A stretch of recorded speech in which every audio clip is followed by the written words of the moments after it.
गुरुं वैष्णवांश्च श्रीरूपं साग्रजातं सहगणरघुनाथान्वितं तं सजीवं साद्वैतं सावधूतं परिजनसहितं कृष्णचैतन्यदेवं श्रीराधाकृष्णपादान् सहगणललिता श्रीविशाखान्वितांश्च। हे कृष्णा करुणा सिन्धु दीनबन्धो जगत्पते गोपेश गोपिका कान्ता राधा कान्ता नमस्तुते।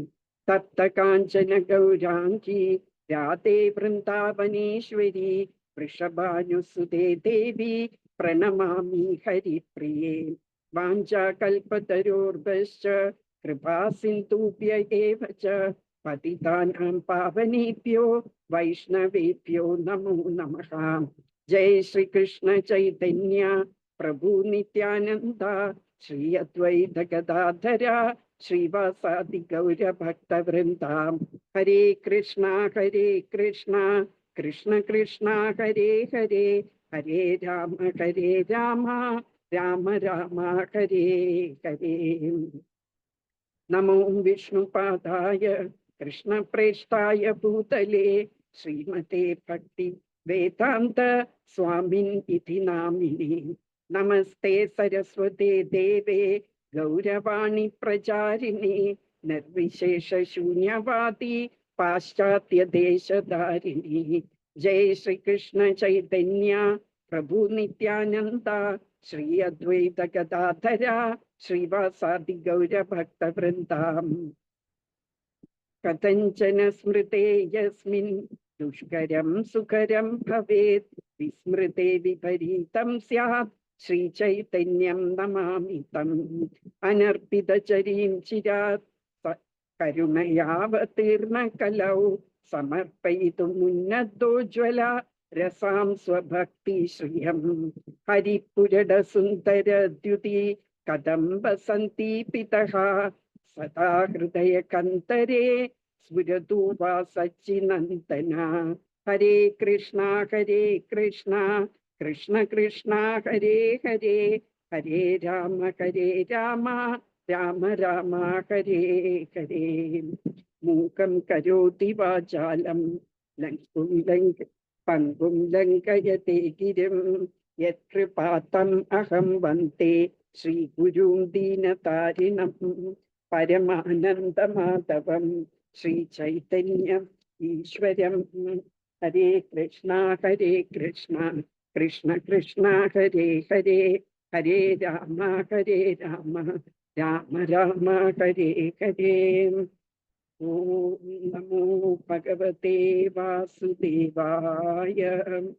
ओम नमो भगवते वासुदेवाय।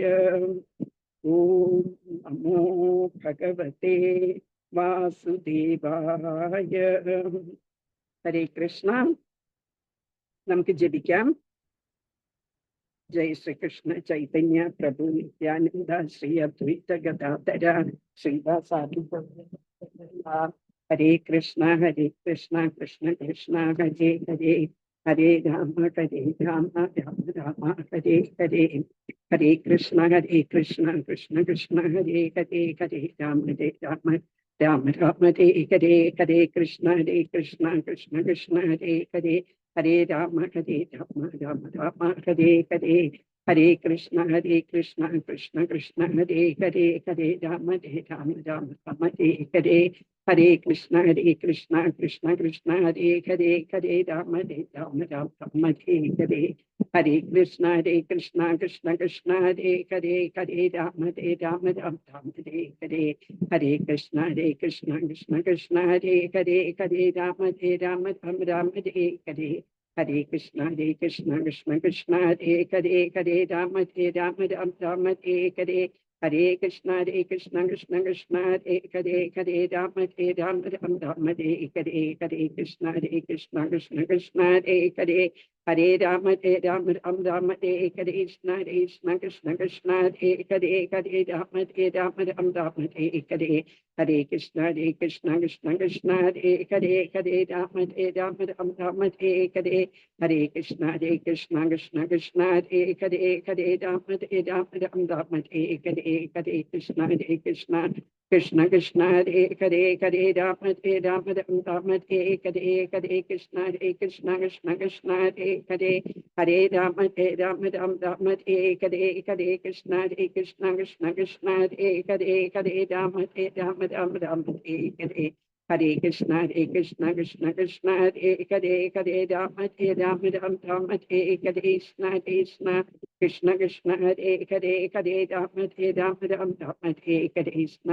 Krishna Krishna Krishna Hare Rama Rama Hare Krishna Krishna Krishna Hare Rama Hare Krishna Krishna Krishna Hare Rama Hare Krishna Krishna Krishna Hare Rama Rama Hare Krishna Krishna Krishna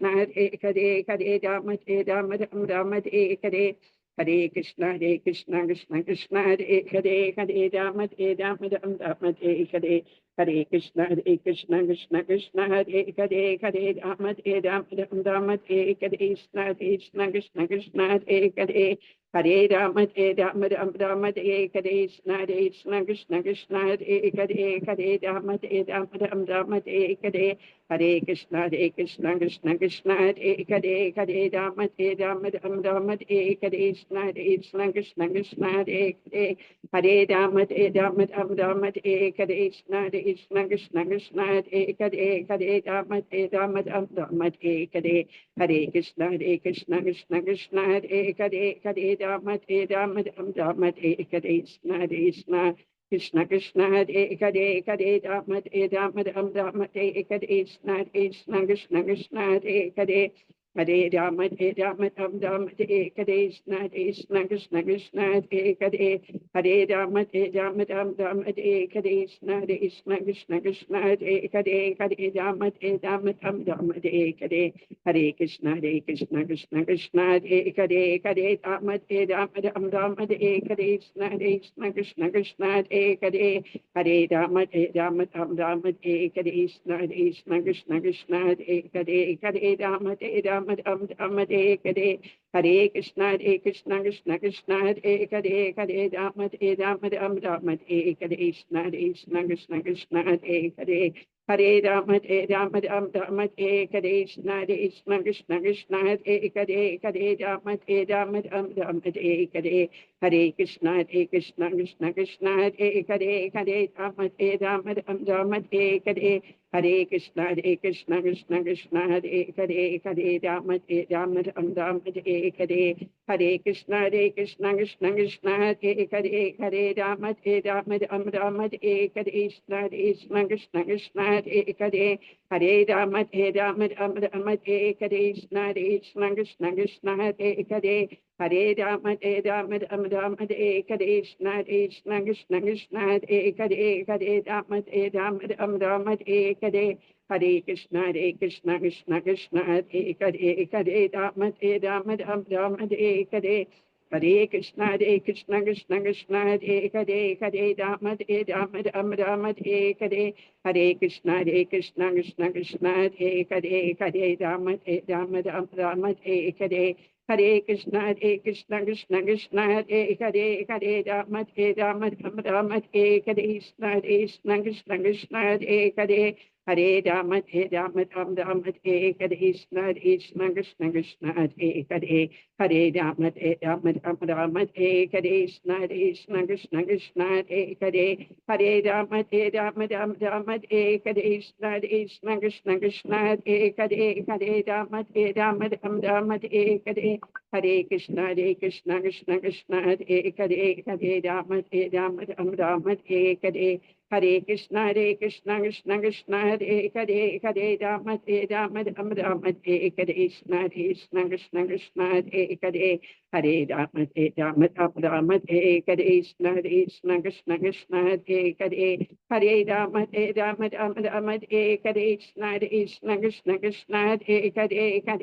Hare Rama, Rama Hare Hare. Hare Krishna, Krishna Krishna, Hare Hare, Hare Rama, Rama Hare Krishna, Krishna Krishna, Hare Hare. Hare Rama, Rama Hare Krishna, Krishna Krishna Krishna, Hare Hare. Hare Rama, Rama Hare Krishna, Krishna Krishna Krishna, Hare Hare. Hare Rama, Rama Hare Hare. Hare Krishna, Krishna Krishna, Hare Hare, Hare Rama, Rama Hare Hare.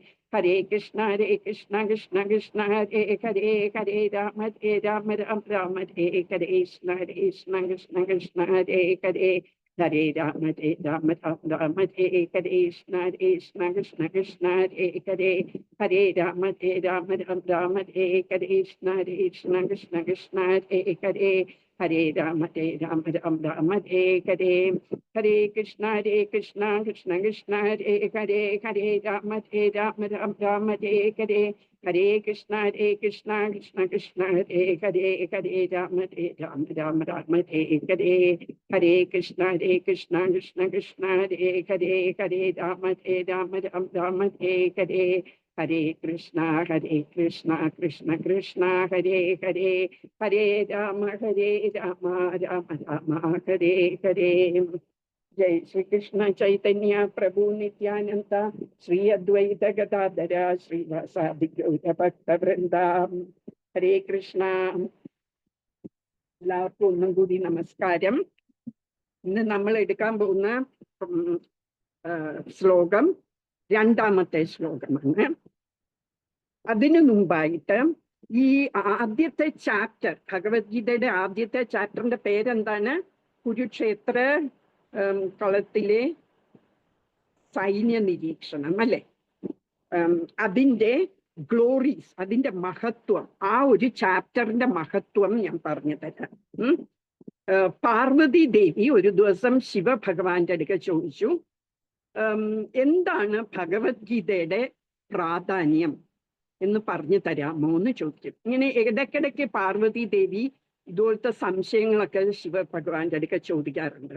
രാമായണത്തിന്റെ കഥ പറഞ്ഞു തരുമോ, ശ്രീരാമന്റെ മഹത്വം പറഞ്ഞു തരുമോ, ഇങ്ങനെയൊക്കെ ചോദിക്കാറുണ്ട്. അപ്പൊക്കെ ശിവഭഗവാൻ പറഞ്ഞും കൊടുക്കും.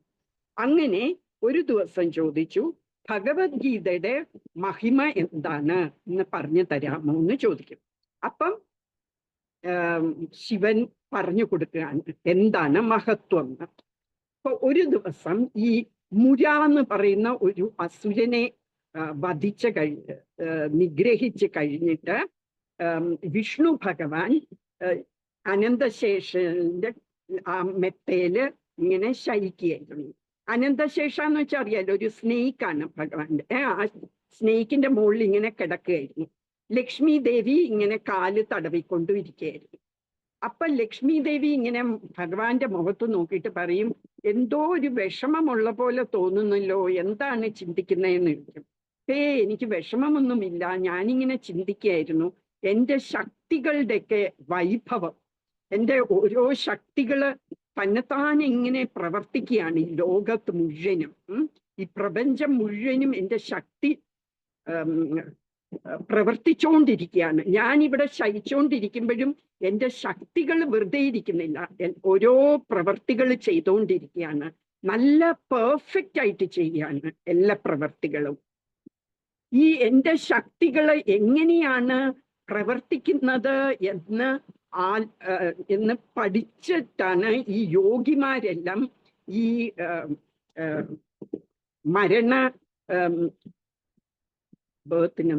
ജനന മരണ ചക്രത്തിൽ നിന്ന് അവർ രക്ഷപ്പെട്ടിട്ട് എന്നെ അവർക്ക് ലഭിക്കുന്നത്. ഈ എൻ്റെ ശക്തികളെ കുറിച്ചും ചിന്തിച്ചാണ് അവർക്ക് എൻ്റെ അടുക്കൽ എത്താൻ സാധിക്കുന്നത്. അത്ര പവർഫുള്ളാണ് എൻ്റെ എനർജി, എൻ്റെ ശക്തികൾക്ക് എന്നിങ്ങനെ പറയും. അപ്പൊ പറയും, ഇത്ര വിഷമമാണ് ശക്തികളെ കുറിച്ച് പഠിക്കാൻ എന്നുണ്ടെങ്കിൽ ഭഗവത്ഗീതയിൽ എങ്ങനെ ഇതെല്ലാം പറയുന്നു? ഭഗവത്ഗീതയ്ക്കകത്ത് മുഴുവനും അങ്ങയുടെ ശക്തിയെക്കുറിച്ചാണല്ലോ എഴുതിയിരിക്കുന്നത്. അതെല്ലാം എങ്ങനെ എഴുതാൻ പറ്റുന്നു? ഇത്ര പാടാണ് ഇത് അറിയാൻ എന്നുണ്ടെങ്കിൽ എന്ന് ചോദിക്കും. അപ്പൊ ഭഗവാൻ പറയും, ഭഗവത്ഗീത ഞാനുമായിട്ട് യാതൊരു വ്യത്യാസവുമില്ല, ഞാൻ തന്നെയാണ് ഭഗവത്ഗീത. ഭഗവത്ഗീതയുടെ ആദ്യത്തെ 5 ചാപ്റ്റേഴ്സ് എൻ്റെ 5 തലകളാണ്. പിന്നെ അടുത്ത 10 ചാപ്റ്റേഴ്സ്, ചാപ്റ്റർ 11 to chapter 15 എൻ്റെ കൈകളാണ്. പിന്നെ 16th ചാപ്റ്റർ എൻ്റെ വയറാണ്. പിന്നെ 17ഉം 18ാമത്തെയും ചാപ്റ്റേഴ്സ് എൻ്റെ കാലുകളാണ്.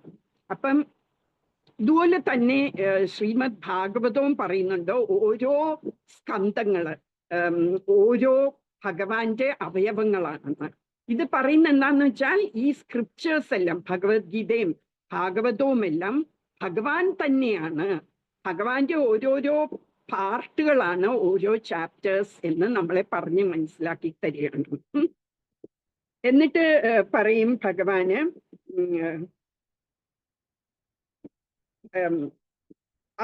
ഈ ഭഗവത്ഗീത മനസ്സിലാക്കുന്നത് കൊണ്ട് അത് ഈ സുശർമ്മ എന്ന് പറഞ്ഞ ഒരു ബ്രാഹ്മണന് എങ്ങനെ മോക്ഷം കിട്ടിയോ അത് ഈ എനർജിയെ കുറിച്ചൊക്കെ പഠിച്ചിട്ടാണ് കിട്ടിയത്. ഞാൻ ഈ ഫസ്റ്റ് ചാപ്റ്റർ കേട്ടപാടെ സുശർമ്മ എന്ന് പറഞ്ഞ ബ്രാഹ്മണന് മുക്തി കിട്ടി. അപ്പൊ എന്നിട്ട് ആ കഥ പറഞ്ഞു കൊടുക്കാണ് ലക്ഷ്മി ദേവിക്ക് അടുക്കല്. എന്നിട്ട് ഈ ലക്ഷ്മി ദേവിയുടെ അടുക്ക വിഷ്ണു ഭഗവാൻ പറയുന്ന കഥയാണ് ശിവഭഗവാൻ പാർവതിയുടെ അടുക്ക പറഞ്ഞു കൊടുക്കുന്നത്. അപ്പം വിഷ്ണു ഭഗവാൻ ലക്ഷ്മി ദേവിയുടെ അടുക്ക പറയാണ്, ഈ സുശർമ്മ എന്ന് പറഞ്ഞ ബ്രാഹ്മണൻ വളരെ ദുഷ്ടനായിരുന്നു. അയാള് ചെയ്യാത്ത പാപങ്ങളൊന്നുമില്ല, ഭയങ്കര പാപിയായിരുന്നു അയാള്. എന്നിട്ട് അയാളുടെ ജോലി എന്താന്ന് വെച്ചാല് ഈ വനത്തിൽ പോയിട്ട് കുറെ ഉണങ്ങിയ ഇലകളും ഒക്കെ എടുത്ത് കൊണ്ട് മാർക്കറ്റിൽ കൊണ്ട് സെല്ല് ചെയ്യുക. അന്ന് കാലത്തൊക്കെ ഈ ഉണങ്ങിയ ചൂട്ടും ഇലകളും എല്ലാം വെച്ചാണ് തീ കത്തിക്കുന്നതൊക്കെ. അപ്പം ഇത് വനത്തിൽ പോയി ഇതുപോലത്തെ ഇലകളൊക്കെ ശേഖരിച്ചിട്ട് അത് വിപണിയിൽ കൊണ്ട് വിൽക്കും, മാർക്കറ്റിൽ കൊണ്ട് വിൽക്കും. അതായിരുന്നു അയാളുടെ ജോലി. അപ്പൊ ഒരു തവണ ഇങ്ങനെ ഫോറസ്റ്റിൽ പോയിട്ട് വനത്തിൽ പോയിട്ട് ഈ ഇല പറിക്കാൻ ഇലയൊക്കെ കളക്ട് ചെയ്യാൻ നേരത്തെ ഒരു പാമ്പ് അയാളെ കടിക്കും. എന്നിട്ട് അയാൾ അവിടെ മരിക്കും. അപ്പൊ മരിച്ചു കഴിയുമ്പോഴ് അയാള് എവിടെ പോകും? നരകത്തിൽ പോകും. എന്താ വെച്ചാൽ അയാൾ കുറെ പാപങ്ങൾ ചെയ്ത കാരണം അയാൾ നരകത്തിൽ പോയി. കുറെ ജന്മം നരകത്തിലായിരുന്നു. എന്നിട്ട് അത് കഴിഞ്ഞ് തിരിച്ച അയാള് ഒരു കാളയായിട്ട് ജന്മമെടുക്കും. ആ കാളയുടെ ഓണർ, മാസ്റ്റർ ഒരു എന്താ ഫാർമർ ആയിരുന്നു. ഒരു ഫാർമർ എന്ന് പറഞ്ഞാൽ എന്താ, ഒരു കൃഷിക്കാരനായിരുന്നു. അപ്പൊ ആ കൃഷിക്കാരന് കുറെ അതിനെ കൂടുതൽ ജോലി ചെയ്യിപ്പിക്കുമായിരുന്നു. എപ്പോഴും അതിനെ ജോലി ചെയ്യിപ്പിച്ചുകൊണ്ടിരിക്കുമായിരുന്നു. അങ്ങനെ അത് ജോലി ചെയ്ത് ചെയ്ത് ചെയ്ത് ക്ഷീണിച്ച് ഒരു തവണ പടച്ച് വീണ് ബോധം കെട്ട് വീണ് അങ്ങനെ മരിക്കും. ആ കാളയും മരിക്കും.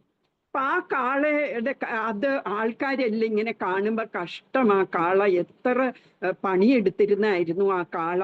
അപ്പൊ അതില് കണ്ടവരിൽ ഒരാള് പറയും, എന്റെ പുണ്യ പ്രവൃത്തികളെല്ലാം അതിൻ്റെ എല്ലാ റിവാർഡും ആ കാളയ്ക്ക് പൊയ്ക്കോട്ടെ എന്ന് പറയും. എനിക്ക് ഞാൻ ചെയ്തിട്ടുള്ള ഇതിൻ്റെ എല്ലാം ഫലം ആ കാളയ്ക്ക് ഞാൻ കൊടുക്കുന്നു എന്ന് പറയും. അപ്പൊ ഇത് കേട്ടിട്ട് ബാക്കിയുള്ള ആളുകളും അവിടെ ഇരുന്നവരെല്ലാം പറയും, എന്റെ പുണ്യ ഫലങ്ങളും ഞാൻ കൊടുക്കുന്നു കാളയ്ക്കെന്ന് പറയും. അങ്ങനെ എല്ലാവരും ഈ കാളയ്ക്ക് അവരുടെ പുണ്യ ഫലങ്ങൾ കൊടുക്കും. അതിൻ്റെ കൂടെ ഒരു ചീത്ത സ്ത്രീ ഉണ്ടായിരുന്നു. അവര് പ്രോസ്റ്റിറ്റ്യൂട്ട് ആയിരുന്നു, ഒരു ചീത്ത സ്ത്രീ ആയിരുന്നു. അപ്പൊ ആ സ്ത്രീയും പറയും, എന്റെയും പുണ്യം എല്ലാം ഞാൻ ആ കാളയ്ക്ക് കൊടുക്കുന്നെന്ന് പറയും. എന്നിട്ട് ഈ കാള മരിച്ചില്ലേ, അപ്പൊ അതിന്റെ സോള്, ആത്മാവ് യമരാജന്റെ അടുക്ക പോകും. നമ്മൾ മരിക്കുമ്പോൾ നമ്മുടെ സോള് യമരാജന്റെ അടുക്ക ചെല്ലും. എന്നിട്ട് യമരാജൻ തീരുമാനിക്കും, നിങ്ങൾ ഇത്രയും തെറ്റ് ചെയ്തിട്ടുണ്ട്, ഇത്രയും പാപം ചെയ്തിട്ടുണ്ട്, ഇത്രയും പുണ്യം ചെയ്തിട്ടുണ്ട്, അപ്പൊ നിങ്ങളുടെ അടുത്ത ലൈഫ് എന്തായിരിക്കണം എന്നൊക്കെ യമരാജൻ ഡിസൈഡ് ചെയ്യും. നിങ്ങൾ നരകത്തിൽ പോണോ, സ്വർഗത്തിൽ പോണോ, അതോ തിരിച്ച് ഭൂമി വരണോ, ഭൂമി വന്നാൽ തന്നെ നിങ്ങൾ മൃഗമാകണോ, കാളയാകണോ, പശുവാകണോ, ഇതെല്ലാം തീരുമാനിക്കുന്ന യമരാജനാണ് നമ്മൾ ചെയ്യുന്ന പ്രവർത്തികൾ അനുസരിച്ച്.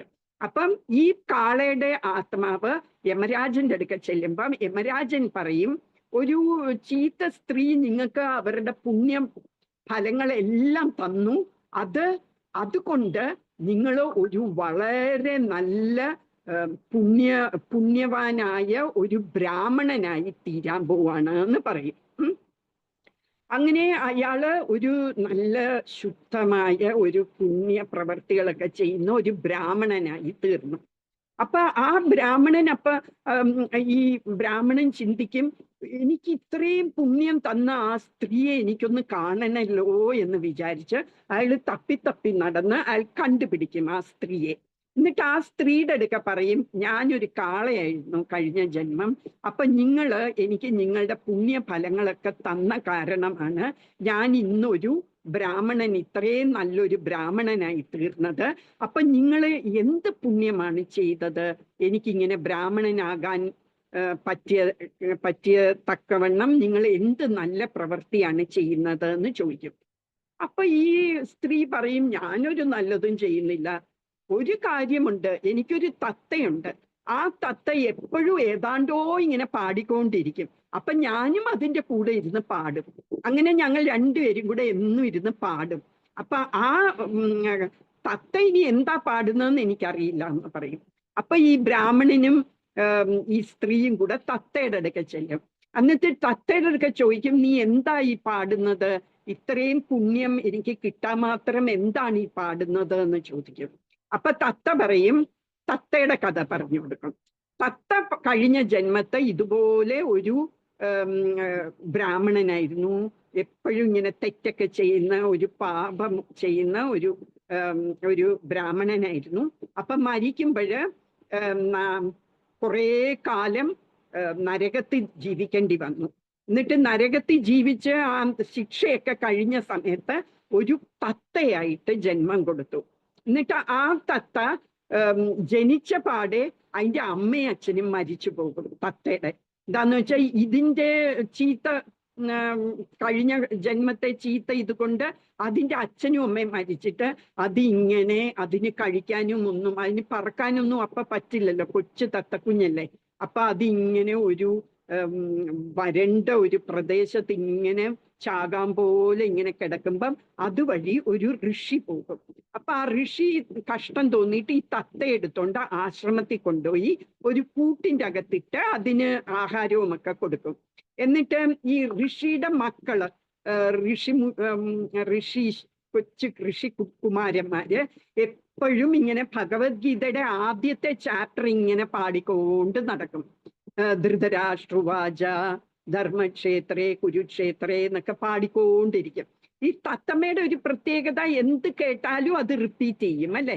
അപ്പം തത്തമ്മേ പൂച്ച പൂച്ച എന്ന് പറഞ്ഞാൽ അതും പറയും അല്ലെ, തത്തമ്മേ പൂച്ച പൂച്ച എന്ന്. അതുപോലെ ഈ തത്തമ്മ ഈ ഭഗവത്ഗീതയുടെ ഒന്നാമത്തെ ചാപ്റ്റർ മുഴുവൻ കാണാ പഠിക്കും. എന്നിട്ട് അപ്പോഴത്തേക്ക് ഒന്നാമത്തെ ചാപ്റ്ററേ ആയുള്ളൂ ഈ മുനികുമാരന്മാര്. അവര് രണ്ടാമത്തെ ചാപ്റ്റർ എത്തുന്നതിന് മുമ്പ് കുറെ കള്ളന്മാര് ഈ മുനിയുടെ ആശ്രമത്തിൽ വന്ന് ഈ തത്തമ്മയെ കട്ടെടുത്തോണ്ട് പോകും. എന്നിട്ട് കൊണ്ടുപോയി മാർക്കറ്റിൽ കൊണ്ട് സെല്ല് ചെയ്യും. അപ്പൊ ഈ മാർക്കറ്റിൽ ഈ തത്തമ്മ ഉണ്ടായിരുന്നപ്പം ഈ ചീത്ത സ്ത്രീയെ ഈ തത്തമ്മയെ വാങ്ങും. എന്നിട്ട് വീട്ടിൽ കൊണ്ടുവരും. അപ്പൊ തത്തമ്മയ്ക്ക് അറിയാവുന്ന ഈ ഫസ്റ്റ് ചാപ്റ്റർ ഓഫ് ഭഗവത്ഗീതയാണ്. അപ്പൊ തത്തമ്മ എന്നും രാവിലെ ഇരുന്ന് ഈ മുനിമാര് പാടിയ പോലെ, മുനികുമാരന്മാര് പാടിയ പോലെ ഈ തത്തമ്മ ഇരുന്ന് പാടാൻ തുടങ്ങും. അപ്പൊ ഈ സ്ത്രീയെ ആ തത്തമ്മയുടെ കൂടെയും പാടും. അപ്പൊ അങ്ങനെയാണ് ഈ അവർക്ക് പുണ്യം കിട്ടിയത്. എന്നിട്ട് ആ പുണ്യം മുഴുവനും ഈ കാളയ്ക്ക് കൊടുത്തു അല്ലെ. എന്നിട്ട് ആ കാളയാണ് ഇപ്പൊ ബ്രാഹ്മണനായി തീർന്നത്. അപ്പൊ ഇതിൽ നിന്ന് എന്താണ് നമുക്ക് മനസ്സിലാക്കാൻ പറ്റുന്നത്?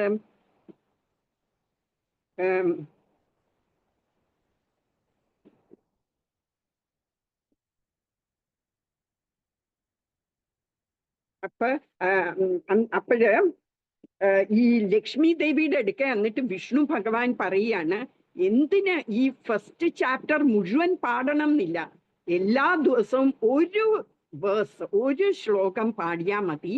നിങ്ങള് ഈ ഈ ജനന മരണ ഈ ചക്രത്തിൽ നിന്ന് പുറത്തിറങ്ങി നിങ്ങൾക്ക് സാക്ഷാത്കാരം ലഭിക്കും, നിങ്ങൾക്ക് കൃഷ്ണലോകത്ത് പോകാൻ പറ്റും. ജസ്റ്റ് എല്ലാ ദിവസവും ഒരു ശ്ലോകം പാടിയത് കൊണ്ട് മാത്രം.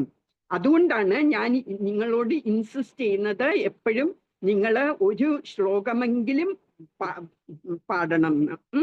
അപ്പൊ ഇന്നാണെങ്കിൽ ആകെ അത് പാടിയത് അനാമിക മാത്രം, വേറെ ആരുടെയും ഞാൻ കണ്ടില്ല. എനിക്കറിയില്ല ഇനി ലാസ്റ്റിൽ ആരെങ്കിലും ഇട്ടോന്ന്. സഞ്ജന ഇന്നലെ വന്നില്ല, പിന്നെ ഭവ്യശ്രീ വന്നില്ല, ആര്യനന്ദയെ ഞാൻ കണ്ടില്ല. എല്ലാരും മടിച്ചിരിക്കുകയാണ് ഇപ്പൊ അല്ലേ. സ്കൂള് തുറന്നില്ല, അതിനു മുമ്പേ മടിയായി തുടങ്ങി. ഇത് നമ്മൾ ഭഗവത്ഗീത സ്റ്റാർട്ട് ചെയ്തു. ഇന്നലെ ഒന്നാമത്തെ ശ്ലോകം തീർന്നു, ഇന്ന് രണ്ടാമത്തെ ശ്ലോകം എടുക്കുകയാണ്. ഇനി നിങ്ങൾ ആരും വരാതിരിക്കല്ലേ, എല്ലാരും ക്ലാസ് അറ്റൻഡ് ചെയ്യണം കേട്ടോ. എന്താ വെച്ചാൽ ഞാൻ കുറെ കഥകൾ, ഇതിന്റെ പിന്നിലുള്ള ചില കഥകളൊക്കെ പറയും. അതെല്ലാം നിങ്ങൾ മിസ്സായ പിന്നെ നിങ്ങൾക്ക് ചിലപ്പം മനസ്സിലാകാതെ വരും അടുത്തടുത്ത ശ്ലോകങ്ങൾ പറയുമ്പോൾ. അതുകൊണ്ട് എല്ലാവരും വരണം. ഇനി ഞാൻ വേറൊരു കഥ പറഞ്ഞു തരാം. യമുനാചാര്യന്റെ കഥ. യമുനാചാര്യ എന്ന് പറഞ്ഞാൽ യമുനാചാര്യാണ് ശ്രീ സമ്പ്രദായം തുടങ്ങിയത്. അത്ര വലിയ ഫേമസ് ഒരു ആചാര്യനാണ് യമുനാചാര്യ. യമുനാചാര്യ കൊച്ചു കുട്ടിയായിരിക്കുമ്പം ഒരു ഗുരുകുലത്തിൽ പോയി ഗുരുവിൻ്റെ അടുത്ത് പഠിച്ചുകൊണ്ടിരിക്കുകയായിരുന്നു. ഒരു 7 വയസ്സൊക്കെ പ്രായമുള്ളപ്പോഴ് ഗുരു ആ ദിവസം ആശ്രമത്തിൽ നിന്ന് എവിടെയോ മാറി നിന്ന സമയത്ത് രാജാവിൻ്റെ അവിടെ നിന്ന് ഒരു ആള് വന്നിട്ട് പറയും, രാജാവ് വിളിക്കുന്നു ഗുരുവിനെ, ഒരു വാക്ക് തർക്കമുണ്ട്. അന്ന് ആ സമയത്തൊക്കെ ഇങ്ങനെ സ്പിരിച്വൽ മാറ്റേഴ്സ്, ഈ ആധ്യാത്മിക കാര്യങ്ങളുടെ വാക്ക് തർക്കങ്ങളും ഒക്കെ ഉണ്ടായി. ആരാ ജയിക്കുന്നതെന്ന് വെച്ചാൽ അവർക്ക് വലിയ പാരിതോഷ്യങ്ങളും ഒക്കെ കൊടുക്കാറുണ്ട്. അപ്പൊ അതുപോലെ രാജാവ് വിളിക്കുന്നു, അവിടെ വരാൻ പറയും. അപ്പം ആശ്രമത്തിൽ ഗുരു ഇല്ല. അപ്പൊ എന്ത് ചെയ്യും? യമുനാചാര്യ 7 വയസ്സായ കുട്ടി ചെല്ലും രാജാവിൻ്റെ അവിടെ. അപ്പൊ ഒരു പേര് ഞാൻ നോക്കട്ടെ, കോലാഹൽ എന്ന് പറഞ്ഞ ഒരു വലിയൊരു ആത്മീയ ഒരു ആള് വാക്ക് തർക്കം, അയാളുമായിട്ട് ഒരു ആർഗ്യുമെന്റ്, ഇങ്ങനെ വേദങ്ങളെ കുറിച്ചും സ്പിരിച്വൽ മാറ്റേഴ്സിനെ കുറിച്ചെല്ലാം അവര് തമ്മിൽ ഒരു ചർച്ച നടക്കാൻ വേണ്ടിയാണ് വിളിച്ചത്. ആ ചർച്ചയില് യമുനാചാര്യ ജയിക്കും, അയാളെ തോൽപ്പിക്കും. അപ്പൊ രാജാവിന് ഭയങ്കര സന്തോഷമായിട്ട് രാജാവ് രാജ്യത്തിന്റെ പകുതി യമുനാചാര്യക്ക് കൊടുക്കും. അപ്പൊ യമുനാചാര്യ 7 വയസ്സുള്ള കുട്ടിയാണ്, എന്നാലും വളരെ മിടുക്കനും നല്ല സാമർഥ്യവും ഒക്കെയുള്ള ആളായിരുന്നു. അപ്പം ആ രാജ്യം ഭരിക്കാൻ തുടങ്ങും ഈ യമുനാചാര്യ. ഭയങ്കര നല്ല സമൃദ്ധിയൊക്കെ ഉണ്ടാക്കുക ആ രാജ്യത്തില്. അത്ര നല്ല കേപ്പബിൾ ഒരു രാജാവായിരുന്നു. അങ്ങനെ രാജാവ് വളരെ ഫേമസ് ആയി. കുറേ കാലം കഴിഞ്ഞപ്പം യമുനാചാര്യയുടെ അപ്പൂപ്പൻ ഒരു വലിയ ഒരു ആചാര്യൻ തന്നെയായിരുന്നു. അപ്പൊ ആ ആചാര്യൻ, അപ്പൂപ്പൻ ആചാര്യൻ മരിക്കാൻ വേണ്ടി പോകുമ്പോൾ കുറേ ഡിസൈപ്പിൾസ് ഉണ്ട്. ഡിസൈപ്പിൾസ് എന്ന് പറഞ്ഞാല് ശിഷ്യന്മാര്. കുറേ ശിഷ്യന്മാരുള്ളതിൽ ഒരു പ്രമുഖനായ ഒരു ശിഷ്യനുണ്ട്, രാമചന്ദ്ര മിശ്ര എന്ന് പറയും. ആ രാമചന്ദ്ര മിശ്രയുടെ അടുക്ക പറയും, എനിക്ക് ഗുരുദക്ഷിണയായിട്ട് നീ എനിക്ക് ഒരു പ്രോമിസ് തരണം. നീ എൻ്റെ ചെറുമോനായ യമുനാചാര്യയെ തിരിച്ച് കൃഷ്ണാവബോധത്തിൽ കൊണ്ടുവരണം. എന്ന് വെച്ചാൽ കൃഷ്ണനെ ഓർക്കണം, എപ്പോഴും കൃഷ്ണനെ ഓർക്കുന്ന ആ ഒരു കോൺഷ്യസ്നെസ്സിൽ നീ തിരിച്ചു കൊണ്ടുവരണം. എന്നുവെച്ചാൽ ഇപ്പൊ അവൻ രാജാവൊക്കെ ആയപ്പം കൃഷ്ണനെയൊക്കെ മറന്ന് അവൻ അങ്ങനെ ലൗകികമായ ഒരു ജീവിതം നയിച്ചുകൊണ്ടിരിക്കുകയാണ്. അപ്പൊ അവനെ തിരിച്ച് കൃഷ്ണ കോൺഷ്യസ്നിൽ നീ കൊണ്ടുവരണം. അതാണ് എനിക്ക് തരാൻ പറ്റുന്ന ഏറ്റവും വലിയൊരു ഗുരുദക്ഷിണ എന്ന് പറയും. അപ്പം ഈ മിശ്ര പറയും, ഓക്കെ ഞാനത് ചെയ്യാം, അങ്ങേക്ക് വേണ്ടി ഞാനത് ചെയ്തോളാം എന്ന് പറയും. അങ്ങനെ ആ അപ്പൂപ്പൻ മരിക്കും. അപ്പം ഈ രാമചന്ദ്ര മിശ്ര വിചാരിക്കും, എങ്ങനെ ഇനി യമുനാചാര്യയെ ഇതിലോട്ട് കൊണ്ടുവരാൻ പറ്റും എന്നിങ്ങനെ ആലോചിച്ചിട്ട് യമുനാചാര്യയെ പോയി കാണാൻ കുറെ തവണ ശ്രമിക്കും. പക്ഷേ വലിയ രാജാവാണ്. അപ്പൊ രാജാവിനെ കാണാനൊന്നും പറ്റില്ല, വെറുമുള്ള മനുഷ്യർക്കൊന്നും കാണാൻ പറ്റില്ല. അപ്പൊ എന്ത് ചെയ്യുന്ന വെച്ചാല് ഈ മിശ്ര ഒരു സൂത്രം ചെയ്യും. എന്ത് ചെയ്യുന്ന വെച്ചാല് ഒരു തരം ചീര, അത് ഒരു പ്രത്യേക ഗ്രാമത്തിൽ മാത്രമേ വളർത്തുള്ളൂ ഈ ചീര. ആ ചീര എല്ലാ ദിവസവും കുറെ പറിച്ചിട്ട് രാജാവിന്റെ കുക്കിന് കൊണ്ട് കൊടുക്കും, ആ പാചകം ചെയ്യുന്ന ആൾക്ക് കൊണ്ട് കൊടുക്കും. അപ്പൊ എല്ലാ ദിവസവും ഈ സ്പെഷ്യൽ ചീര വെച്ച് ഒരു കറി ഉണ്ടാക്കി ഉച്ചയ്ക്ക് രാജാവിന് കൊടുക്കും. അപ്പൊ 1 ദിവസം 2 ദിവസം 3 ദിവസം അങ്ങനെ അത് കഴിച്ച് പിന്നെ രാജാവിന് അത് ഭയങ്കര ഇഷ്ടമല്ലോ. 1 മാസം അങ്ങനെ എല്ലാ ദിവസവും ഈ ചീര കിട്ടി. പിന്നെ 1 മാസം കഴിഞ്ഞപ്പം മിശ്ര അത് കൊടുക്കുന്നത് നിർത്തി. അപ്പൊ രാജാവ് 31ാമത്തെ ദിവസമായപ്പം, എന്താ ആ ചീര വന്നില്ലല്ലോ, ആ ചീര എനിക്ക് വേണം എന്ന് പറയും. അപ്പൊ പറയും, അത് ആരോ ഒരു മനുഷ്യൻ കൊണ്ട് തന്നോണ്ടിരുന്നതാ, അയാളിപ്പം നിർത്തി, അയാളിപ്പൊ വന്നില്ല, ഇന്ന് വന്നതേ ഇല്ല എന്ന് പറയും. അങ്ങനെ 2-3 ദിവസം ആയപ്പോഴത്തേക്കും രാജാവ് പറയും, നിങ്ങൾ ആ മനുഷ്യനെ കണ്ടുപിടിച്ച് എൻ്റെ അടുക്ക കൊണ്ടുവരണം എന്ന് പറയും, എനിക്ക് ആ ചീര കഴിക്കണം എന്ന് പറയും. അപ്പം ഈ മിശ്രയാണെങ്കിലും കാത്തിരിക്കുക രാജാവിനെ കണ്ടുമുട്ടാൻ ഒരു അവസരം. ഈ പാചകക്കാരും എല്ലാം തപ്പി തപ്പി ഈ രാമചന്ദ്ര മിശ്രയെ കണ്ടുപിടിക്കും. എന്നിട്ട് പറയും ഇനി ചീര കൊണ്ടു തരണം എന്ന് പറയും. അപ്പൊ പറയും ചീര കൊണ്ടു തരണം എന്നുണ്ടെങ്കിൽ എനിക്ക് ആദ്യം രാജാവിനെ കാണണം, എന്നാലേ ഞാൻ ചീര കൊണ്ടു തരൂ. ഓക്കെ, രാജാവിനെ കാണിക്കാം എന്നും പറഞ്ഞുകൊണ്ട് രാജാവിന്റെ അടുക്ക കൊണ്ടുപോകും. അപ്പൊ രാജാവിന്റെ അടുക്ക പറയും ഞാന് അങ്ങയുടെ അപ്പൂപ്പന്റെ ഒരു ശിഷ്യനാണ്. അപ്പം അപ്പൂപ്പൻ മരിക്കുന്നതിന് മുമ്പ് അങ്ങയ്ക്ക് വേണ്ടി ഒരു ഭയങ്കര വലിയൊരു സ്വത്ത് വെച്ചിട്ടുണ്ട്, അത് നിങ്ങൾക്ക് തരണം എന്ന് പറഞ്ഞിരിക്കുകയാണ് എന്ന് പറഞ്ഞു. അപ്പൊ അത് പറയാൻ എനിക്ക് പറ്റാത്തോണ്ടാണ് ഞാന് ഈ ഒരു വഴി കൂടെ അങ്ങേ കാണാൻ വേണ്ടി ശ്രമിച്ചത്, അല്ലാതെ ചീര കൊണ്ട് വിൽക്കാനും പറ്റൊന്നും അല്ലായിരുന്നു എന്ന് പറയും. അപ്പൊ ശരി, എന്നാ എനിക്ക് തരൂ, ആ ധനം എനിക്ക് തരൂ എന്ന് പറയും.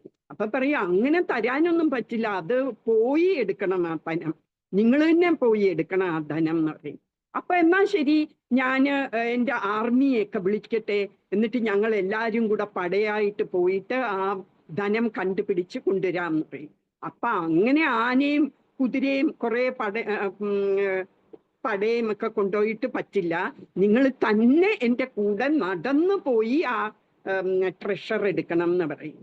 അപ്പൊ പറയും നിങ്ങളൊരു ബ്രാഹ്മണനായോണ്ട് ഞാൻ വിശ്വസിക്കുന്നു, നിങ്ങൾ കള്ളത്തരമൊന്നും പറയില്ല എന്ന് ഉള്ള വിശ്വാസത്തിൽ നമുക്ക് എന്നാ പോകാം എന്ന് പറയും. എന്നിട്ടൊരു നല്ല ദിവസം നോക്കി ഇവര് രണ്ടുപേരും കൂടി ഇങ്ങനെ കാട്ടിക്കൂടിയും കുറെ മൗണ്ടൻസും ഒക്കെ കവർ ചെയ്ത് അതിൻ്റെ താഴ്വരെ കൂടിയും ഒക്കെ ഇങ്ങനെ പോകും. അപ്പൊ ഈ പൊയ്ക്കൊണ്ടിരിക്കുമ്പോ ഒക്കെ ഈ രാമചന്ദ്ര മിശ്ര ഇങ്ങനെ ഭഗവത്ഗീതയുടെ ഓരോ വാക്ക്, ആദ്യത്തെ ശ്ലോകം തൊട്ട് ധൃതരാഷ്ട്രവാച ധർമ്മക്ഷേത്രേ കുരുക്ഷേത്രേ, അത് തൊട്ട് ഇങ്ങനെ പാടിയാണ് അവര് നടക്കുന്നത്. അങ്ങനെ നടന്ന് 12th ചാപ്റ്ററിലെ 8th ശ്ലോക പാടുകയായിരുന്നു. ആ ശ്ലോക മയേവ മന ആദത്സ്വ മയാ ബുദ്ധിം നിവേശയ നിവാശിഷ്യസി മയേവ അത ഊർധ്വം ന സംശയ എന്ന് പറയും. അത് പാടുമ്പം ഈ യമുനാചാര്യ പൊട്ടിക്കരയും. അപ്പൊ മിശ്ര ചോദിക്കും എന്തിനാ കരയുന്നത് എന്ന് ചോദിക്കുമ്പോ പറയും ഞാൻ എൻ്റെ പഴയ കുട്ടിക്കാലത്ത് ഞാൻ എൻ്റെ ഗുരുകുലത്തിൽ താമസിച്ച കാര്യം ഓർത്തതാണ്. ഞാൻ അതെല്ലാം ഈ ഒരു ഇതിന് ഡിബേറ്റിന് വേണ്ടി ഞാൻ പോയിട്ട് എൻ്റെ കുലത്തിൽ പഠിച്ചതെല്ലാം ഞാൻ മറന്നുപോയി. കൃഷ്ണൻ എത്ര ദയാലുവാണ്. കൃഷ്ണൻ ഈ ശ്ലോകത്തിൽ പറയുന്നത് നിങ്ങൾ എന്നെ ഓർക്കുകയാണെങ്കിൽ എന്നിൽ മനസ്സ് ഉറപ്പിച്ച് ബുദ്ധിയെ വ്യാപരിപ്പിക്കുക, അപ്രകാരം നീ എല്ലായ്പ്പോഴും എന്നിൽ തന്നെ വാഴും, സംശയമില്ല എന്നാണ് പറയുന്നത്. അപ്പം കൃഷ്ണന് പറയുന്നത് നിങ്ങൾ എന്നെ ഓർക്കുകയാണെങ്കിൽ നിങ്ങൾ മാറിയിരുന്നാലും നിങ്ങൾക്ക് പിന്നെയും എൻ്റെ അടുത്ത് തന്നെ തിരിച്ചു വരാം എന്നുള്ള ഒരു അഷ്വറൻസ് ആണ് കൃഷ്ണൻ അതിൽ കൊടുക്കുന്നത്. അപ്പം പറഞ്ഞു ഞാൻ ഇനി ധനമൊന്നും നോക്കാൻ വരുന്നില്ല, സോറി ഞാൻ നിങ്ങളെ ബുദ്ധിമുട്ടിച്ചില്ല, ഞാൻ എൻ്റെ കൃഷ്ണനെ തപ്പാൻ പോവാണ്, ഞാൻ ഇനി തൊട്ട് കൃഷ്ണന് വേണ്ടി ജീവിക്കാൻ പോവാണ് എന്ന് പറയും. അപ്പം മിശ്ര പറയും വരട്ടെ, നമ്മൾ പോകുന്ന സ്ഥലത്ത് പോയിട്ട് എന്നിട്ട് നമുക്ക് നിങ്ങൾ വേറെ വല്ലോടും പോയിക്കോ, അപ്പം ഇപ്പൊ തൽക്കാലം നമുക്ക് മുത്തച്ഛൻ വെച്ചിരിക്കുന്ന ട്രഷർ കാണാൻ പോകാം എന്ന് പറയും. അത് പോകുമ്പം 7 കവാടങ്ങള് അപ്പുറത്താണ് ഈ ട്രഷർ വെച്ചിരിക്കുന്നതെന്ന് പറയും. എന്നിട്ട് ശ്രീരംഗത്ത് കൊണ്ടുപോകും. ശ്രീരംഗ സ്വാമിയുടെ അമ്പലത്തിൽ എത്തുന്നതിന് മുമ്പായിട്ട് 7 ദ്വാരങ്ങളുണ്ട്, 7 ഗേറ്റുകളുണ്ട്. ആ 7 ഗേറ്റ് കഴിഞ്ഞ് അവര് ഈ സന്നിധാനത്തിൽ എത്തുമ്പം ഈ ശ്രീരംഗസ്വാമി അനന്തശേഷയിൽ ഇങ്ങനെ കിടക്കുന്ന ആ വിഗ്രഹം കാണും. എന്നിട്ട് പറയും ഈ ട്രഷറാണ് നിന്റെ അപ്പൂപ്പൻ എനിക്ക് അങ്ങേക്ക് വേണ്ടി വെച്ചിരുന്നത്. ഇനി you take care of the deities എന്ന് പറയും. ഇനി ഈ വിഗ്രഹത്തെ ടേക്ക് കെയർ ചെയ്യേണ്ടത് അങ്ങയുടെ കടമയാണ് എന്ന് പറയും. അപ്പൊ യമുനാചാര്യക്ക് ഭയങ്കര സന്തോഷമായിട്ട് പിന്നെ ആ ഡേറ്റിയെ ശുശ്രൂഷിക്കാൻ തുടങ്ങി. എന്നിട്ട് വലിയ ആചാര്യനായി മാറും. ആയിരക്കണക്കിന് ശിഷ്യന്മാരും ഒക്കെ ആയി ശ്രീ സമ്പ്രദായം തുടങ്ങുകയൊക്കെ ചെയ്തു.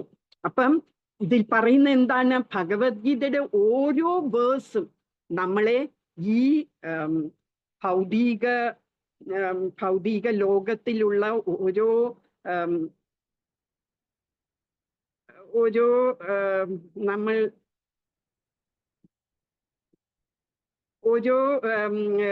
നമ്മൾക്ക് ആകർഷിക്കുന്ന സംഗതികളിൽ നിന്ന് നമ്മളെ മാറ്റി നമ്മൾ ഭഗവാന്റെ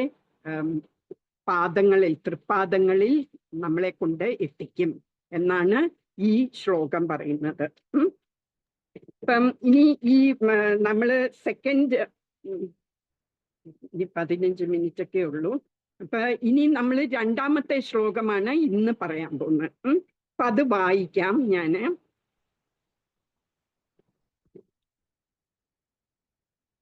സഞ്ജയ ഉവാച ദൃഷ്ട്വാ തൂ പാണ്ഡവാനീകം വ്യൂഢം ദുര്യോധനസ്തദാ ആചാര്യം ഉപസംഗമ്യ രാജാ വചനമബ്രവീത്. ഇതിൽ പറയുന്ന ഇതിന്റെ വേർഡ് ബൈ വേർഡ് മീറ്റിംഗ് പറയാം. സഞ്ജയ ഉവാച എന്ന് പറഞ്ഞാൽ സഞ്ജയൻ പറഞ്ഞു. ദൃഷ്ട്വാ തു എന്ന് പറഞ്ഞാല് കണ്ടിട്ട്. പാണ്ഡവാനീകം എന്ന് പറഞ്ഞ പാണ്ഡവരുടെ സൈന്യത്തെ. വ്യൂഢം എന്ന് പറഞ്ഞ വ്യൂഹീകരിച്ച എന്ന് പറഞ്ഞാൽ അത് അറേഞ്ച് ചെയ്തിരിക്കുന്ന. ദുര്യോധനസ്തത, അത് ദുര്യോധനൻ കണ്ടപ്പോൾ എന്ത് ചെയ്തു? ആചാര്യന്റെ അടുത്ത് ഉപസംഗമ്യ അടുത്ത് ചെന്നിട്ട് രാജാ വചനം അബ്രവീത്, രാജാവ് ഇപ്രകാരം ഉള്ള വാക്കുകൾ പറഞ്ഞു എന്നാണ്.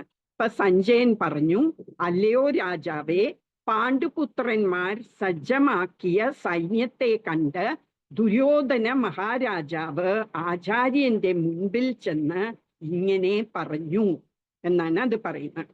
ഇനി ഭാവാർത്ഥം ആരെങ്കിലും വേഗം വായിക്കാമെങ്കിൽ, എന്നെക്കാട്ടിലും വേഗം വായിക്കാമെന്ന് ആരെങ്കിലും ഉണ്ടോ?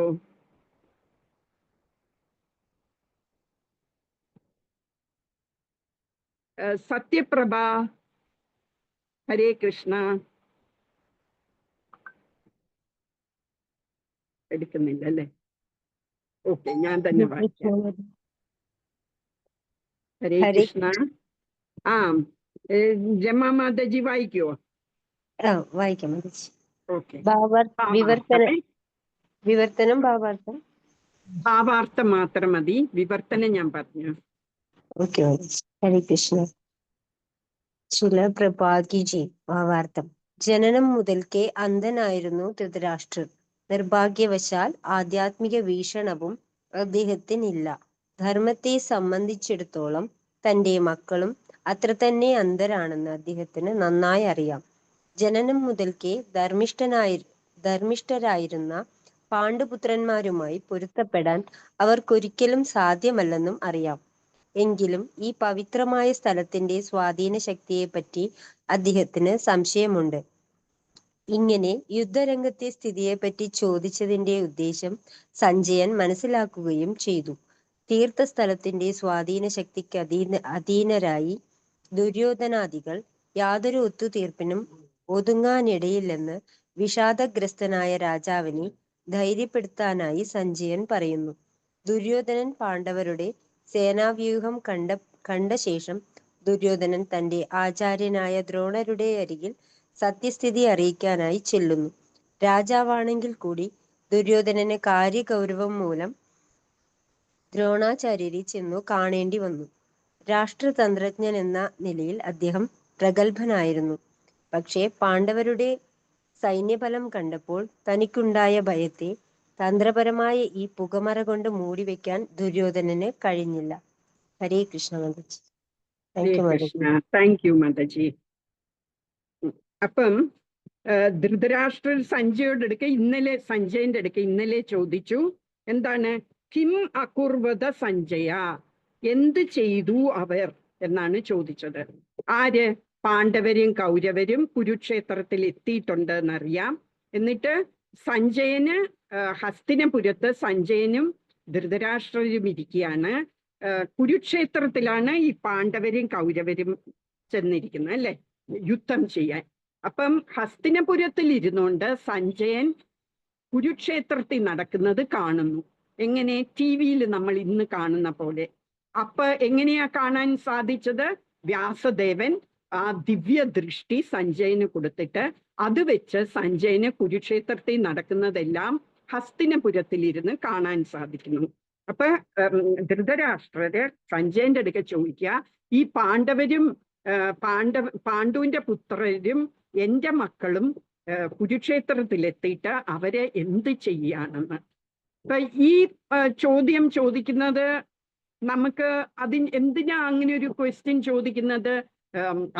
എന്തിനാ അവിടെ പോയത്? ഫൈറ്റ് ചെയ്യാൻ എന്ന് നമുക്ക് തോന്നും. പക്ഷേ ഇതെന്താ ചോദിച്ചതെന്ന് വെച്ചാൽ ധൃതരാഷ്ട്രർക്ക് ഭയങ്കര സംശയം. ഈ കുരുക്ഷേത്രം എന്ന് പറയുന്ന ഒരു ധർമ്മക്ഷേത്രമാണ്. അവിടെ നല്ല പ്രവർത്തികളൊക്കെ ചെയ്യുന്ന കുറെ ദേവന്മാരും സന്യാസിമാരും ഋഷികളും രാജാക്കന്മാരും എല്ലാം അവിടെ യജ്ഞം ചെയ്തുകൊണ്ടിരുന്ന സ്ഥലമാണ്. അപ്പൊ അങ്ങനെ ഒരു സ്ഥലത്ത് ഇവര് ഫൈറ്റ് ചെയ്യാൻ പോയപ്പം കേസ് ദുര്യോധനന് മനസ്സ് മാറി, എന്നാ പിന്നെ നമുക്ക് ഫൈറ്റ് ചെയ്യണ്ട, പകുതി രാജ്യം ഞാൻ പാണ്ഡവർക്ക് കൊടുക്കാം എന്ന് വല്ലം പറയുമോ എന്ന് ഭയന്നിട്ടാണ് ധൃതരാഷ്ട്രര് സഞ്ജയന്റെ അടുക്ക ചോദിക്കുന്നത്, അവരെ എന്ത് ചെയ്യുന്നു എന്ന്. അപ്പൊ സഞ്ജയന് മനസ്സിലാവുന്നുണ്ട് എന്തുകൊണ്ടാ ധൃതരാഷ്ട്രർ പറയുന്നത്. എന്ന് വെച്ചാൽ ധൃതരാഷ്ട്രർക്ക് മക്കളുടെ കാര്യത്തിൽ ഭയങ്കര വ്യാകുലനാണ്. എന്നിട്ട് പേടിയാണ്, എന്താകും എൻ്റെ മക്കളുടെ കാര്യം എന്നുള്ള പേടി. പ്രത്യേകിച്ച് ദുര്യോധനൻ ധൃതരാഷ്ട്രരുടെ ഏറ്റവും പ്രിയപ്പെട്ട മകനാണ്. അപ്പൊ ധൃതരാഷ്ട്രർക്ക് ദുര്യോധനന്റെ എന്ത് പറ്റുന്നു എന്നറിയാനുള്ള ആകാംക്ഷയാണെന്ന് മനസ്സിലായി. സഞ്ജയൻ ആദ്യം തന്നെ ദുര്യോധനന്റെ കഥ വെച്ച് തുടങ്ങുകയാണ്. ദുര്യോധനൻ എന്ത് ചെയ്യുന്നു എന്ന് തുടങ്ങി പറയാണ്. ഇതിനു മുമ്പ് ശരിക്കും ഒരു കഥ പറയാനുണ്ട്. ദുര്യോധനന്റെ ബേർത്തിനെ കുറിച്ച്, ദുര്യോധനന്റെ ജന്മത്തിനെ കുറിച്ചൊരു കഥയുണ്ട്. അത് ഞാൻ നാളെ പറയാം. എന്താന്ന് വെച്ചാൽ അല്ലെങ്കിൽ നമുക്ക് ഇന്ന് ഇത് തീർക്കാൻ പറ്റില്ല. നാളെയും ദുര്യോധനൻ പറയുന്ന വാക്കുകൾ തന്നെയാണ് പറയേണ്ടത്. അപ്പൊ ആ സമയത്ത് ഞാൻ ഈ കഥയും കൂടെ ഉൾപ്പെടുത്താം. അപ്പൊ ദുര്യോധനൻ എന്ത് ചെയ്തു എന്ന് വെച്ച് പറഞ്ഞ് തുടങ്ങുകയാണ് സഞ്ജയ്. എന്നിട്ട് എന്താണ് ദുര്യോധനൻ ചെയ്തത്? ദുര്യോധനന് ഈ നോക്കുമ്പോ ഈ രണ്ട് ആർമികളും ഇങ്ങനെ ഫേസ് ടു ഫേസ് നിൽക്കുകയാണ്, ഫൈറ്റ് ചെയ്യാൻ തുടങ്ങുകയാണ്. അപ്പൊ ദുര്യോധനൻ ഈ വശത്തും ഇവിടെ പാണ്ഡവരും. അപ്പൊ ദുര്യോധനൻ ഇങ്ങനെ നോക്കുകയാണ് പാണ്ഡവരുടെ ആർമി. അപ്പൊ നല്ല ഭംഗിയായിട്ടൊക്കെ അറേഞ്ച് ചെയ്ത് വെച്ചിരിക്കുകയാണ് ആർമി. അപ്പൊ ദുര്യോധനന് പേടി തുടങ്ങി. ദുര്യോധനൻ വിചാരിച്ചത് ഇവരെയൊക്കെ നിസ്സാരമായിട്ട് കൊല്ലാം, എന്നിട്ട് എനിക്ക് രാജ്യം ഭരിക്കാം എന്നായിരുന്നു ദുര്യോധനൻ വിചാരിച്ചത്. എന്ന് വെച്ചാല് അതിന് തൊട്ടു മുമ്പുള്ള 13 വർഷം പാണ്ഡവര് വനത്തിലായിരുന്നു. എന്നുവെച്ചാൽ ഒരു ചൂതുകളിയില് ദുര്യോധനൻ ഈ പാണ്ഡവരെ തോൽപ്പിച്ചിട്ട് പാണ്ഡവര് 12 കൊല്ലം വനവാസവും പിന്നെ 1 കൊല്ലം അജ്ഞാതവാസവും ചെയ്യണം എന്നും പറഞ്ഞ് അവരെ വിട്ടതാണ്. അപ്പൊ 13ാമത്തെ കൊല്ലം അജ്ഞാതവാസം ചെയ്യുമ്പോഴ് അവരെ എങ്ങനെയെങ്കിലും കണ്ടുപിടിച്ചാല്, അവരുടെ ഐഡന്റിറ്റി മനസ്സിലായാൽ അവർ ഇനിയും 12 വർഷം ഇനിയും കാട്ടിൽ പോകണം. അത് കാരണം ഈ ദുര്യോധനൻ വിചാരിച്ചു. എന്നിട്ട് അവര് പോകുന്നതിന് മുമ്പ് അവരുടെ സ്വത്തും അവരുടെ രാജ്യവും എല്ലാം പിടിച്ച് പറിച്ചാണ് അവരെ പറഞ്ഞു വിടുന്നത്. അവര് വിട്ട തുണിയുമായിട്ടാണ് അവര് പോകുന്നത്. അപ്പൊ വിചാരിച്ചു അവർക്ക് ഇത്രയും വലിയ ആർമി ഒന്നും ഉണ്ടാക്കാൻ സാധിക്കില്ല എന്ന് വിചാരിച്ചു ദുര്യോധനൻ. പക്ഷെ ആ ആർമി കാണുമ്പം അങ്ങക്ക് കുറച്ച് അതിശയം വരും. എങ്ങനെ ഇത്രയും വലിയൊരു ആർമി പാണ്ഡവർക്ക് ഉണ്ടാക്കാൻ പറ്റി എന്ന് തോന്നി. അപ്പൊ അത് കാണുമ്പോഴ് കുറച്ച് വേവലാതി വരും ദുര്യോധനന്. എന്നിട്ട് ആചാര്യന്റെ അടുക്ക ചെല്ലും.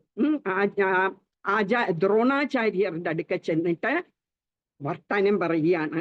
അപ്പൊ ഈ ഇതിൽ പറയുന്ന he went to his master and he started to speak. എന്താ വർത്തമാനം പറയുന്നതെന്നുള്ളത് അടുത്ത ശ്ലോകത്തിലാണ്.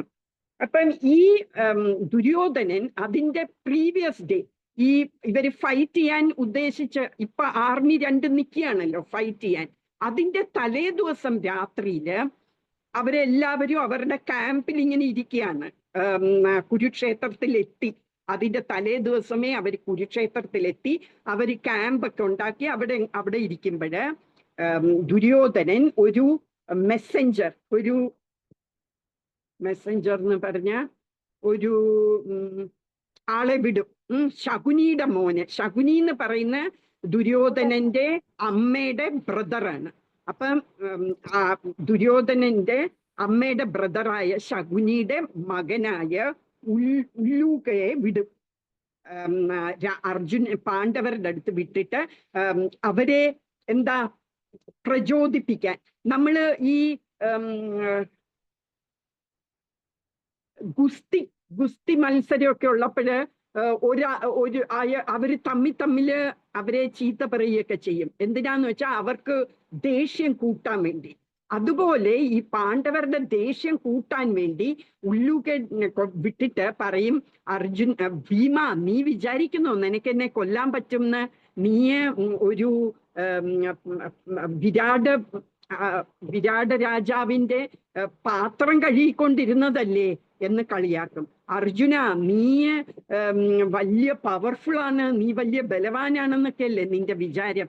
എന്നിട്ട് നീ ഒരു നപുംസകം എന്ന് വെച്ചാല് ആണും പെണ്ണുമല്ലാത്ത ഒരാളായിട്ടല്ലേ നീ വിരാടന്റെ പാലസിൽ ജീവിച്ചത് എന്നൊക്കെ കളിയാക്കും. അങ്ങനെ ഓരോ പാണ്ഡവരും എന്തൊക്കെയാ ഈ 13ാമത്തെ വർഷം ചെയ്തത് അതെല്ലാം ഇങ്ങനെ വിളിച്ചു പറയും.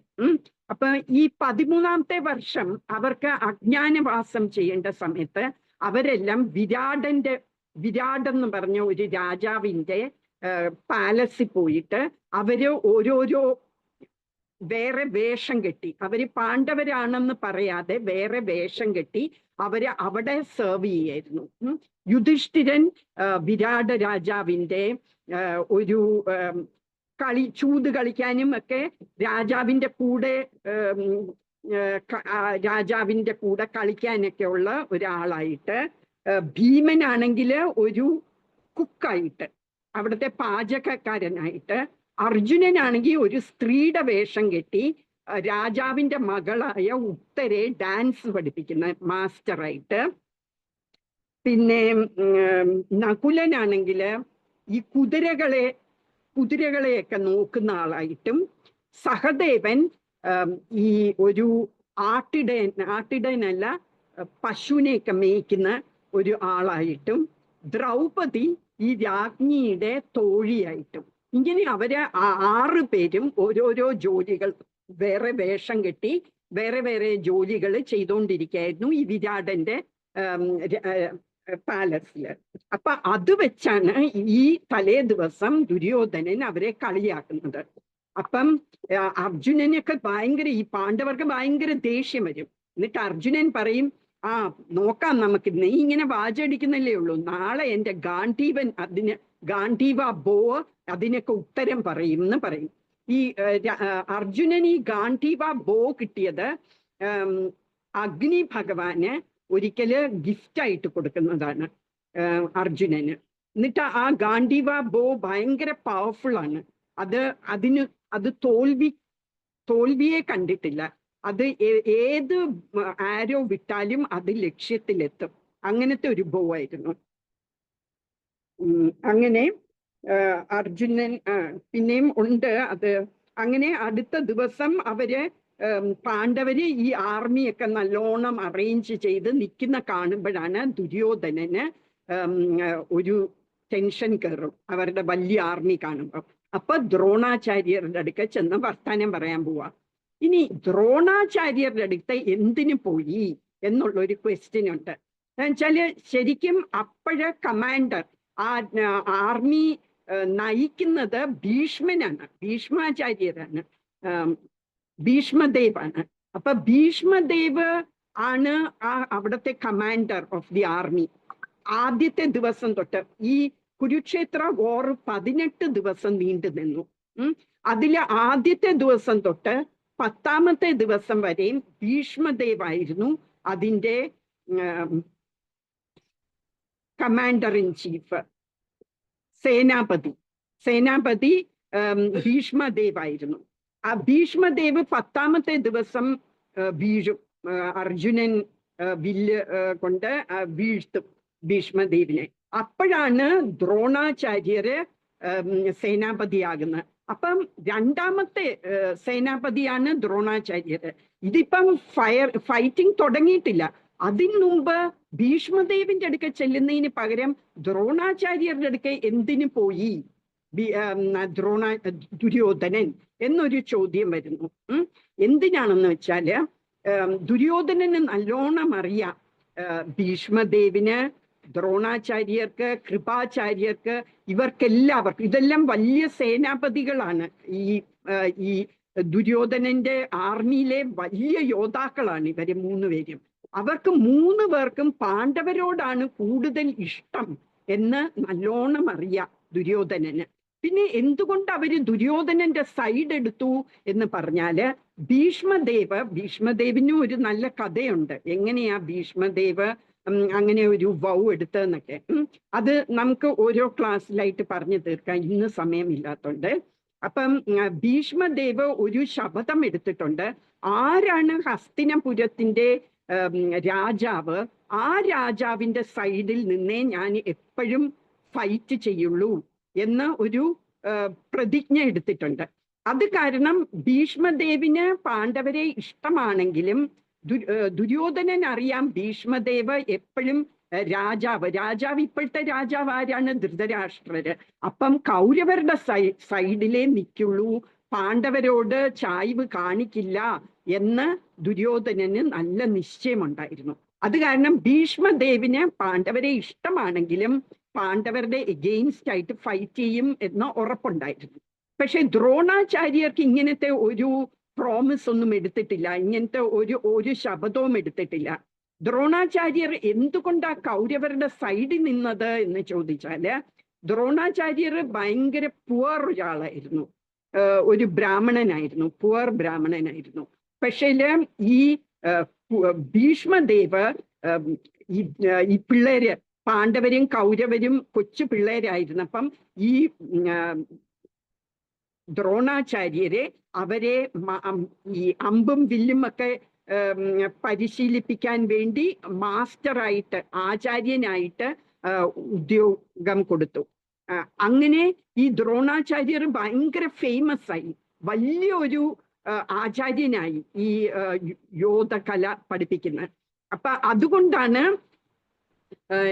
ഈ ദ്രോണാചാര്യര് കുരുവംശത്തിന്റെ സൈഡിൽ നിന്ന്, കുരുവംശം രണ്ടുപേരും കുരുവംശത്തിൽ തന്നെയാ, കൗരവരുടെ സൈഡിൽ നിന്ന്, ആ റൂളിംഗ് ഫാമിലിയുടെ സൈഡിൽ നിന്ന് ഫൈറ്റ് ചെയ്യുന്നത്. പക്ഷെ ദ്രോണാചാര്യർക്ക് അങ്ങനെ ഒരു ബാധ്യതയൊന്നുമില്ല, കൗരവരെ മാത്രമേ പ്രൊട്ടക്ട് ചെയ്യുള്ളൂ എന്നൊന്നും. പാണ്ഡവരോട് വളരെ ചായ്വുണ്ട്, പ്രത്യേകിച്ച് അർജുനനെ ഭയങ്കര ഇഷ്ടമായിരുന്നു ദ്രോണാചാര്യർക്ക്. അപ്പൊ ഈ ദുര്യോധനന് ആകെ ഒരു ഭയം, ഇനി ഇപ്പുറത്ത് നിന്ന് അപ്പുറത്തവരെ സഹായിക്കുമോ ദ്രോണാചാര്യർന്ന് ഒരു ഭയം കൊണ്ടാണ് ദ്രോണാചാര്യരുടെ അടുക്ക ചെന്ന് എന്തോ പറയുന്നത്. അത് എന്താ പറയുന്നതെന്ന് നാളത്തെ ക്ലാസ്സിൽ കേൾക്കാം. ഇപ്പം നമ്മൾ കാണുന്നത് ഈ ശരിക്കും കൗരവർക്ക് 11 അക്ഷൗഹിണി ഉണ്ടായിരുന്നു. അവരുടെ സ്ട്രെങ്ത് ഓഫ് ദി ആർമി, നമ്മുടെ ഈ ആർമിയുടെ ബലം നമ്മൾ മെഷർ ചെയ്യുന്നത് ഈ അക്ഷൗഹിണി എന്നുള്ള ഒരു ഇത് വെച്ചാണ്.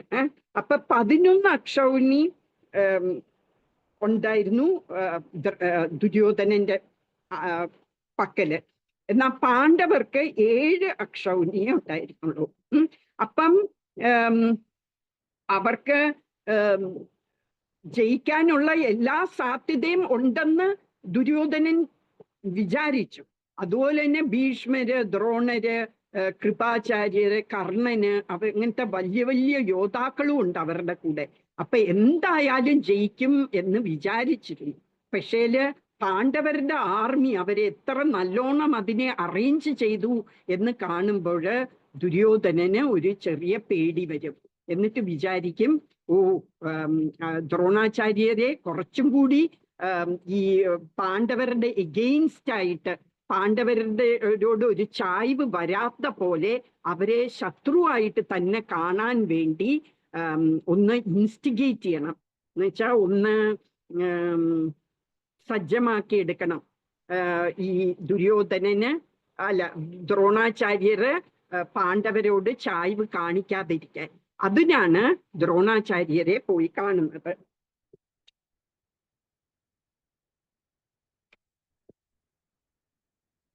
ഇതിൽ നിന്ന് നമുക്ക് എന്തൊക്കെ ലെസൺസ് ഇന്ന് എടുക്കാം എന്ന് നോക്കാം. നമുക്ക് നമ്മളുടെ ആർമി എത്ര ബലം കൂടിയതാണെങ്കിലും, എത്രമാത്രം വലിയ യോദ്ധാക്കളുണ്ട് എന്നുണ്ടെങ്കിലും, നമ്മൾക്ക് ആരുടെ സൈഡിലാണ് ധർമ്മം ആ സൈഡേ ജയിക്കുള്ളൂ. അതുകൊണ്ട് ദുര്യോധനന് കുറേ സൈന്യ ബലമുണ്ട്, കുറേ നല്ല യോദ്ധാക്കളുണ്ട്. എന്നിരുന്നാലും ദുര്യോധനന് ജയിക്കില്ല, തോക്കും. എന്തുകൊണ്ടാണെന്ന് വെച്ചാല് അവരുടെ സൈഡില് ധർമ്മമില്ല. ധർമ്മം പാണ്ഡവരുടെ സൈഡിലാണ്. ധർമ്മം എന്ന് വെച്ചാൽ റൈറ്റിയസ്നെസ്, ശരിയായിട്ട് പോകുന്നത് പാണ്ഡവരാണ്. ശരിയായ ധർമ്മത്തിൽ കൂടി പോകുന്നത് പാണ്ഡവരായത് കൊണ്ട് പാണ്ഡവരെ ജയിക്കുള്ളൂ എന്ന് കാണിക്കുകയാണ്. ഇതിൽ ആദ്യം തന്നെ നമുക്ക് ഒരു സൂചന തരികയാണ്. ദുര്യോധനനും ആ ഒരു ഫീലിംഗ് വന്നു. ആ പാണ്ഡവരുടെ സൈന്യം കാണുമ്പോൾ ഒരു ഭയം വരാൻ തുടങ്ങി. എന്നിട്ട് അത് പറയുന്നുണ്ട്. ഒരു ഗുജറാത്തി ഒരു സെയിങ് ആണ്, രാക്കേ കൃഷ്ണേ മാരേ കെ, മാരേ കൃഷ്ണേ രാക്കേ കെ എന്ന് പറഞ്ഞാല് കൃഷ്ണന് ഒരാളെ രക്ഷിക്കണം എന്നുണ്ടെങ്കിൽ ആർക്കും അവരെ കൊല്ലാൻ പറ്റില്ല. മാരേ കൃഷ്ണ രാക്കേ കെ, കൃഷ്ണന് ഒരാളെ കൊല്ലണം എന്നുണ്ടെങ്കിൽ ആർക്കും അവരെ രക്ഷിക്കാൻ പറ്റില്ല. അതുപോലെ രാക്കേ കൃഷ്ണ മാരേ കെ. അപ്പൊ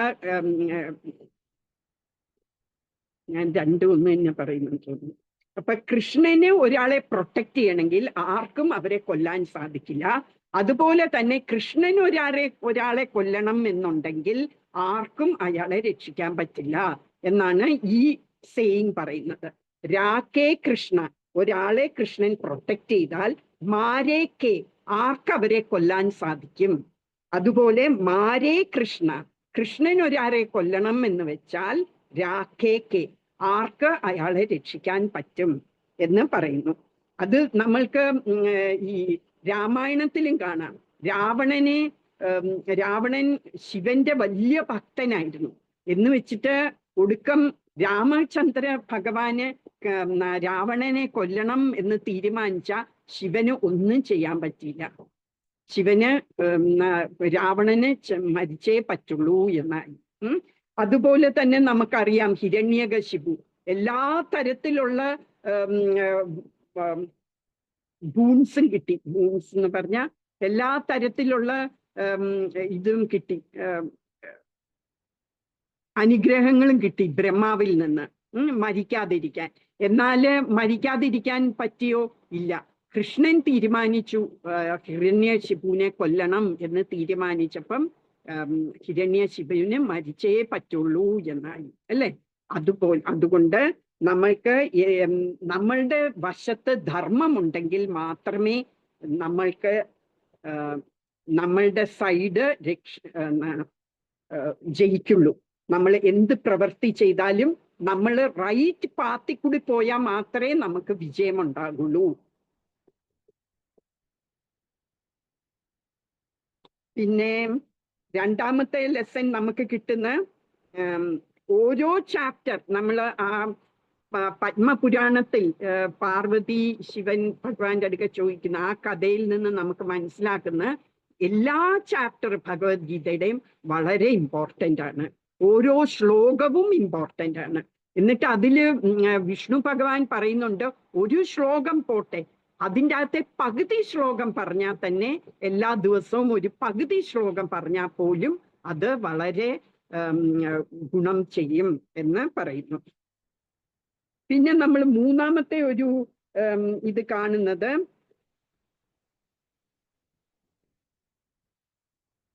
നമ്മൾക്ക് ഇപ്പോഴും നമുക്ക് എല്ലാവർക്കും മീറ്റ് ചെയ്ത് ഇതെല്ലാം പറയാൻ പറ്റുന്നത് ശ്രീല പ്രഭുപാദ് പോലെ ഒരു വലിയ ഡിവോട്ടി, ഒരു പ്യോർ ഡിവോട്ടി ഓഫ് കൃഷ്ണ നമ്മൾ അനുഗ്രഹം കൊണ്ടാണ് നമുക്ക് ഇപ്പോഴ് ഈ കൃഷ്ണ കഥയും ഈ ഭഗവത്ഗീതയും എല്ലാം പറയാനും കേൾക്കാനും ഒക്കെ പറ്റുന്നത്. അത് ശ്രീമദ് ഭാഗവതത്തിൽ തന്നെ പറയുന്നുണ്ട്, ദുർലഭ